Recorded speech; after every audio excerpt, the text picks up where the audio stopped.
Hello, everyone. Welcome back. I am Kris. This is it's a Mr. Ballin.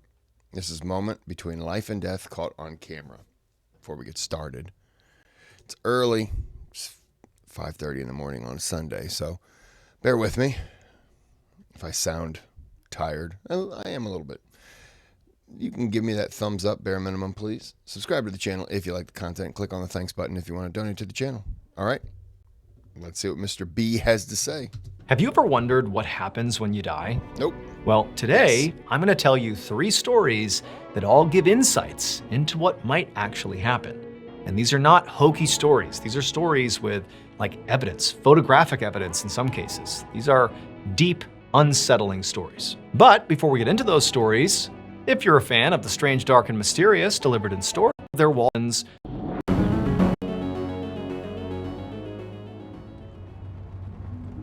On the evening of December 27th, 1984, a 16-year-old boy named John Boulware sat in the passenger seat of his best friend's Jeep as they drove down a residential road in St. Paul, Minnesota. John's best friend was driving, and 2 more of their friends from school were in the back seat. They were all talking and laughing and singing along to the radio. It was dark outside and it was rainy and kind of an awful night, but John didn't care. He was way too excited because that night he and his buddies were on their way to see the megastar musician Prince perform live. So Prince was obviously a massive, massive star at the time, and anyone at the time would have been pretty excited to go see him perform live. But this was a particularly big deal for John and his friends because Prince was actually from Minneapolis, Minnesota, which was just 20 minutes away from St. Paul where they were from. So it was kind of like they were going to see their hometown hero. Now, John and his friends didn't expect to become, huge rock star gods like Prince. But there was just something about seeing, this hometown guy achieve his dreams on an international scale. It was just really inspiring. And so again, John and his friends are just so stoked about this concert, they can't wait to get there. And so John, with all this excitement, he turns around to talk to his friends in the backseat about this concert and how great it's gonna be. But right as he turns around, he hears a loud screeching sound and he whips his head back around just in time to see the headlights of the car aimed at this tree that they're careening straight towards. He screams, he hears his friends screaming, they smash into the tree, and everything goes dark. A few minutes later, a St. Paul police officer named Brian Coyle and his patrol partner pulled up behind the now wrecked Jeep. They'd been on their regular patrol when they'd gotten a call about the car crash. Now, the call hadn't come from anybody in the crash, so they really didn't know what to expect. Now, when Coyle stepped out of his own car and walked towards the wreck, it was raining and dark out and, the visibility wasn't great, but right away he saw there were 3 teenagers who were standing upright outside of the car. Now, they looked pretty shaken up and they visibly had some cuts on their body, but overall, his assessment was they were basically okay. And so while Coyle's partner went to go examine the wreck itself, Coyle walked up to these teenagers. And one of them, through tears, explained to Coyle that he had been driving and he said he had been just going too fast and he tried to take a sharp turn and he hydroplaned, lost control, and they hit the tree. And then the driver said, it didn't matter though how this happened because what mattered now is his friend, John, is still in the car and he's not moving. And so Officer Coyle left the teenagers and told them to stay put, and he walked over to the wreck where his partner was, and Coyle, he knelt down and he looked inside the Jeep, and he saw the other teenager, John, slumped over inside the passenger seat, and he wasn't moving. And so Coyle asked his partner, hey, have you checked him? Is he okay? And the partner looked at Coyle and just said, no, he's dead. And so Officer Coyle took a deep breath, and while his partner called for backup and taped off the scene, Coyle went back to John's friends and broke the news as gently as he could. But of course, they were all devastated. The only thing Coyle could do to help them was to call an ambulance to come and take them to the hospital to get checked out. Once the ambulance had taken them away, and once John's body had been removed from the Jeep, Officer Coyle and his partner began to document the scene by taking photos of the crashed car with a camera. Now, this was all standard practice, and so while they did it, they didn't think anything of it. However, about a week later, when Coyle and his partner were reviewing the photos they took, Coyle noticed something shocking. One of the pictures that Officer Coyle had taken was so bizarre that it ended up in newspapers, not only in Minnesota, but all over the country. Even today, 30 plus years later, people are still talking about it. And when you see this photo, you'll understand why. This is the photograph. And if you look at the top right, above the Jeep's open door, you'll see something that could just be a flash of light. But to Officer Coyle and so many others who have looked at this photograph, they say that weird apparition-looking thing above the Jeep looks eerily similar to John Boulware's face, the 16-year-old victim of the car crash. And it almost looks like this photograph captured like the moment of John's spirit departing Earth, like it's showing his final moment in life, like when he died, screaming as the car is about to crash into this tree. Yeah, that's kind of creepy.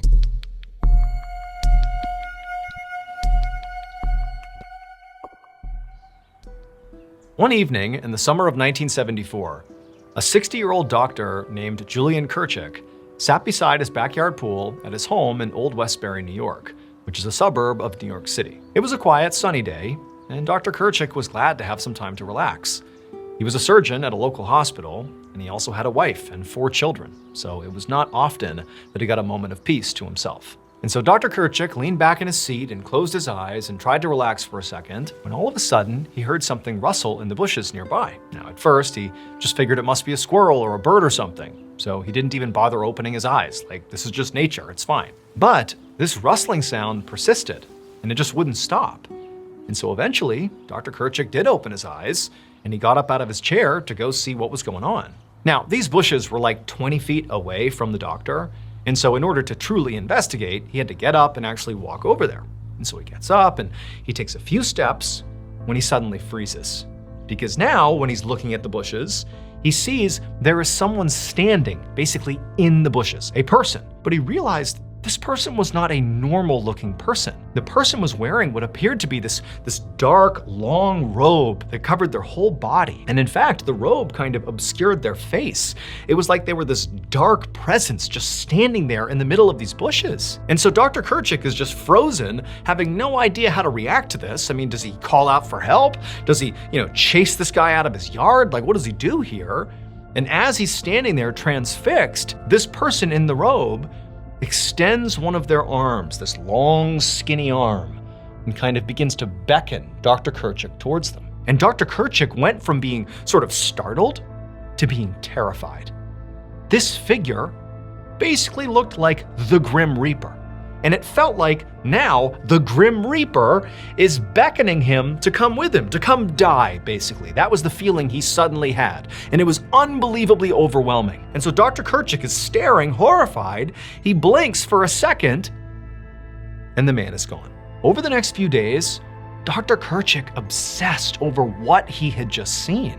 I mean, really, it felt like he had just witnessed the Grim Reaper, and worse, that the Grim Reaper was like telling him to come with him. Like he was signaling to Dr. Kirchick that his time on Earth had come to an end, that his death was imminent. That's what Dr. Kirchick is thinking. But Dr. Kirchick, he's a surgeon. He's a man of science and reason, and he can't understand how this could have happened. I mean, even if it was just a hallucination, it was so vivid. It was so visceral. Like, how could this be? What's going on with him?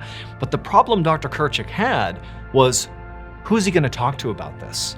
Hey, by the way, I saw the Grim Reaper, and now I'm worried I'm going to die soon. Or maybe somebody in my family's going to die soon, or a patient is going to die soon. Like, who's going to have that conversation with him? But typically, if you say, hey, I saw the Grim Reaper, somebody's going to say, did you? Because typically you would figure that the Grim Reaper, if you're seeing him, you're not going to live to tell about it. at the same time that he was feeling increasingly isolated because of this, whatever he saw, he couldn't help but feel like it was real, and it was driving him mad. Like, I'm not doing anything, and something bad is imminent. What do I do? And so for months, Dr. Kirchick just carried this incredible weight with him everywhere he went, like this constant sense of unease, until October of 1974. That month, Dr. Kirchick suddenly got sick. He had a fever, and it just wouldn't go away. And so he went to his own doctor for a checkup, and his doctor told him, I got some bad news. That day, Dr. Kirchick was diagnosed with an incurable form of blood cancer. He was heartbroken, but he was not totally surprised, because for him, this sort of felt like a validation of what he'd already seen. Death The Grim Reaper had been calling him, and now Dr. Kirchick knew why. Dr. Kirchick would share his story with newspapers, which is how we know about it today. And shortly after sharing his story, Dr. Kirchick would die.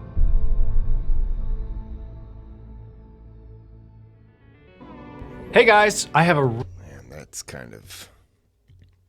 creepy. Yeah. Yeah. You see the Grim Reaper. Why was he calling him early? Maybe he's telling him, hey, look, you can avoid all the pain you're going to have. Trust me when I tell you, I'm giving you the 6 week early, I'm not, whatever it was. You won't suffer, or I'll be back by the end of the year. On the afternoon of Sunday, August 27th, 2000, a 50-year-old husband and father named Bruce Leniger sat in his living room in Lafayette, Louisiana. He and his wife and his 2-year-old son James had just gotten home from church, and now Bruce was just trying to relax. However, it was proving very difficult to relax because as Bruce is trying to sit on the couch and just kind of close his eyes for a second, his son, James, the 2-year-old, has his toy plane, his favorite toy plane, and he is repeatedly smashing it into the coffee table as loud as he can, saying, "Plane crash, plane crash, plane crash." And while, of course, James is a kid, he's gonna be loud and noisy and obnoxious, that's what kids do. But for Bruce, he's watching his son do this, and he couldn't help but be really concerned. Because lately, over the past few months, James had become unnaturally fixated, not on planes, but on plane crashes. And even more specifically, James had begun having these recurring nightmares, 4 or 5 times a week, where he'd wake up terrified and he would say he, James, had just been in a horrible fiery plane crash. And it was every night. That was the nightmare. And it was Bruce and his wife didn't even know what to make of this. Where's he getting this from? James was a pretty sheltered kid. He wasn't being exposed to, horrible plane crashes, either in movies or TV shows or books. I mean, he's a 2-year-old. It just made no sense that he was having this recurring nightmare. But what made it even more kind of unsettling is that James wasn't just fixated on the plane crash aspect of this nightmare. He also began to tell Bruce and his wife these weird details about the plane crash, because it was always the same plane crash in his nightmare. He began telling his parents that the Japanese shot me down. And Bruce and his wife are like, what is he referencing? Is this a World War II reference? But again, he's 2. Developmentally, it's not something he would say even if he was exposed to it. It just didn't make any sense. Now, over the past few months that this behavior had really ramped up, Bruce and his wife had taken James to the doctor to say, what's going on here? What's my kid doing? I don't understand any of this. And the doctors were all like, nah, he's a kid. Yeah, it's a weird fixation he's got, but he'll grow out of it. Don't worry about it. But to Bruce and his wife, it just seemed like James was not growing out of it. He was just getting more and more fixated as time went on. And so as Bruce is sitting there on the couch watching James for the millionth time smash his toy plane into the coffee table and pretend it was this plane crash he couldn't stop thinking about, Bruce decided he had to do something about this. And so over the next couple of months, Bruce, instead of trying to figure out what was wrong with James that was causing him to fixate on this plane crash, instead of doing that, he began sort of leaning in and asking James to give him more information about whatever he was seeing in his nightmare. Give me all the specifics you can possibly recall. And James would eventually let on that it wasn't just the Japanese that shot him down, it was the Japanese military. And also, the type of plane that James was flying in apparently was a Corsair plane. Bruce had never heard of that before, and again, he's looking at his 2-year-old son thinking, how do you even know what a Corsair plane is? But nonetheless, that's what James said. And so Bruce doesn't know what to do with this information, but again, he's just trying to learn. And so in November of that year, Bruce found himself sitting in the living room, and he had this World War II coffee table book that he had actually purchased for his father, but he hadn't given it to him yet. And he saw James, playing with his plane, smashing it into the coffee table. And Bruce, he grabs this coffee table book full of pictures of pilots in combat and war, and he flips to pictures of pilots from World War II. Because now, Bruce is thinking maybe my son somehow is imagining a scene from World War II. A pilot has crashed in World War II, the Japanese military shot them down, I don't know. No idea how he got this image, but that could be what he's thinking about. And so he's like, well, maybe I'll just start looking at pictures from World War II of pilots, and maybe somehow or another James will look at this and something will click for him. Bruce really didn't know what he was trying to get out of this, but either way, he called James over and he shows him this book. And he's like, James, do you recognize any of these planes? Are any of these planes the Corsair plane that you flew, in your dream? Is any of this stuff sort of lining up with your dream? Again, he's talking to a 2-year-old, but the 2-year-old sort of got it. James looked at the pages, but nothing clicked. James sort of reached down and was just kind of flipping through all the pages, and there was nothing. There was no connection with James. But towards the end of the coffee table book, where Bruce is thinking, what am I even doing here? I'm prompting my 2-year-old to research World War II with me. What is this? What is going on here? But as James is flipping the pages, he suddenly stops. And he points at one of the pages, and he says to his dad, "That's where I was shot down." And he's pointing at the Battle of Iwo Jima. And so Bruce, again, he doesn't really know what he's trying to accomplish here, but, clearly his son has pointed out this particular fact that's sort of roughly tied in with the other things he's brought up. He's had this dream about being a pilot who crashes because the Japanese military shot him down. He's highlighting a battle in Japan during World War II where, the Allies were fighting the Axis powers and the Japanese, could have been shooting somebody down. So it sort of made sense. Okay, fine. Maybe my son's dream is about something that happened at the Battle of Iwo Jima. Don't know how this even happens. Don't know how this is possible, but I'm going to do some research. And so that's what Bruce does. He begins researching the Battle of Iwo Jima. Doesn't even really know what he's looking for, but he just wants to see if there's anything connected to what his son has been saying. And what he eventually discovers actually is sort of a relief. He discovers that there is no record of any Corsair airplanes crashing during the Battle of Iwo Jima. In fact, no Corsair planes at all were flown during the Battle of Iwo Jima. And his son James had been saying specifically, I flew a Corsair plane. That was the plane that crashed. And so he's thinking, okay, there's a hole in my son's story. He clearly must have latched on to some event somehow. Somebody said it to him, he heard it, whatever it is. I was gonna say, but you'd have to wonder, where did Corsair come from? If you don't know what a Corsair plane is, I don't think you're gonna have a dream with a word that you've probably never heard and just, oh yeah, no, it was a Corsair plane. And then to find out that a Corsair is a real plane. I don't see you having that dream or those words in your dream. It's going to be gibberish. I flew a yak back puddle back 2. People would look at you and go, oh, right, sure you did. Yep, I got it. Not a Corsair. It'd be really weird if he said he flew a stealth plane. People would be like, okay. And in his 2-year-old mind, he sort of warped it, and that's what he believes happened, but it's not real. He's not actually recalling something that happened in the Battle of Iwo Jima.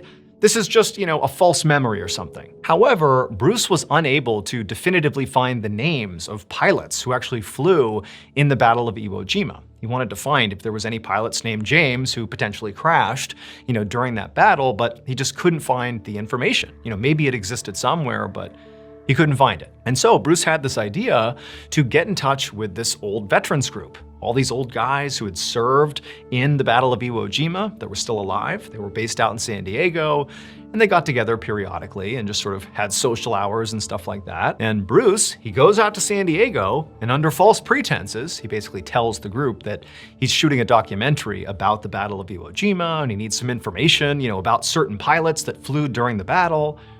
He goes out there, and he goes to one of their social events, and he begins asking around, asking if anybody knew about any pilots named James who were shot down during the Battle of Iwo Jima. And basically all the men he talked to directed him to go talk to the group's historian, this one guy who kind of had all the information about what had happened during this battle. And so Bruce goes over to this guy and he starts asking him questions about, any pilots that, were shot down during the battle, do you know? And the historian, he tells Bruce that, during that battle, virtually no planes were shot down. However, there was one plane that was shot down. A single US Air Force pilot was shot down during the Battle of Iwo Jima, and he was killed. And that pilot's name was James Houston Jr. Bruce couldn't help but be truly shocked that the only pilot shot down. Nah, that's creepy. Nah, this is creepy. You gotta throw this kid away. You gotta throw him away. You gotta shock the brain, get the whole system restarted. Down during the Battle of Iwo Jima happened to be named James. Like, that just seemed like a coincidence that couldn't be possible, considering what his son was saying. And so suddenly, Bruce doesn't know what to make of this information he's been given. For so long, his 2-year-old son, named James, has been talking about how in his dream he's been shot down by the Japanese military during the Battle of Iwo Jima. And now he's being told there was a single pilot shot down in real life during the Battle of Iwo Jima, and his name was James? Like, how is that possible? That just seems impossible. And so at this point, Bruce is really holding on to the fact that his son had said his plane that he was shot down in was a Corsair plane. And this guy, James Houston Jr., who was shot down, the plane he was shot down in was not a Corsair plane. And so Bruce is telling himself, like, okay, this is just a crazy coincidence. Like, this didn't somehow happen to my son. He's not like channeling somebody else who died years ago. Like, that can't be what's happening here. This is just a wild set of circumstances. That's all this is. But he's freaked out now. And so he calls his wife and he tells her about what he's learned, and he kind of downplays how much this has really unsettled him. But he ultimately tells his wife, and the two of them decide, okay, you know what? Let's just do a little bit more research and just figure out what's going on here. Like, this is just so crazy. We got to do a little bit more research. And in doing research about James Houston Jr., they discover that James has a sister who is still alive. And so they decide to contact her. Not really even sure what they're going to say, but they figure, you know what, let's just get in touch with her and just tell her what's going on. Who knows? Maybe somehow she can explain this. Who knows? And so kind of on a whim, James and his wife, they send a message to this woman, to the sister. And the sister, when she finds out there's this 2-year-old who's sort of referencing her brother's death in some way, for whatever reason, her reaction was to send actual physical photographs of James Houston Jr. when he was a pilot, when he served in the military. She just sent a whole bunch of pictures to Bruce, his wife, and James to look at. Like, there really wasn't a clear set of what do we do now, and so that's what she did. Here are some pictures. And when Bruce looked at these photos, it was like his whole world was completely rocked. Because in one of the photos that clearly showed James Houston Jr., he is standing in You knew it was going to be standing next to a Corsair. front of a plane, and that plane was a Corsair plane. And so at this point, for Bruce, it felt like the set of circumstances, the coincidences here, were simply too much to ignore. This is no longer coincidence. This is something else. And also, there's one other small detail that now was sort of bubbling up in Bruce's mind, and that was, periodically, his son James would talk about how he really wasn't named James. He was named James III. Just periodically, his son would say that. Not every time, but he brought it up enough that it was sort of a known thing, that he was James III. And now Bruce is thinking, James Houston Jr., that's James II.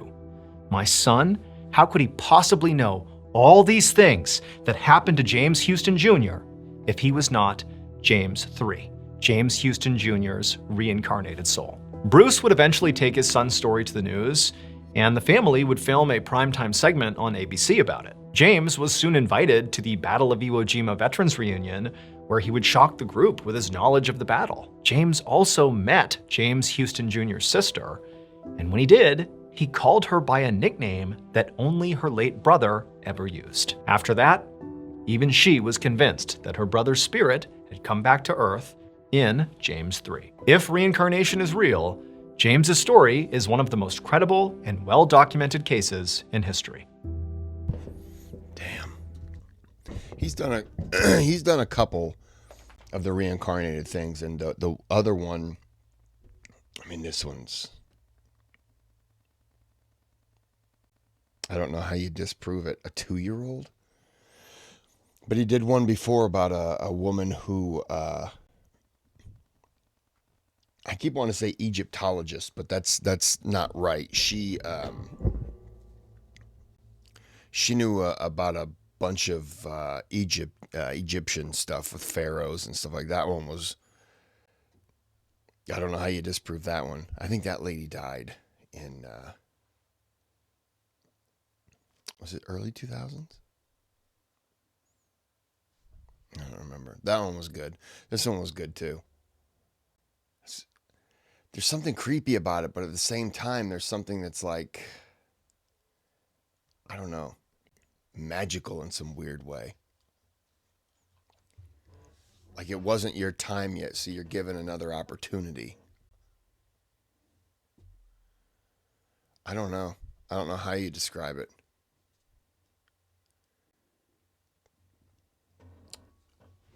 It's not up for me.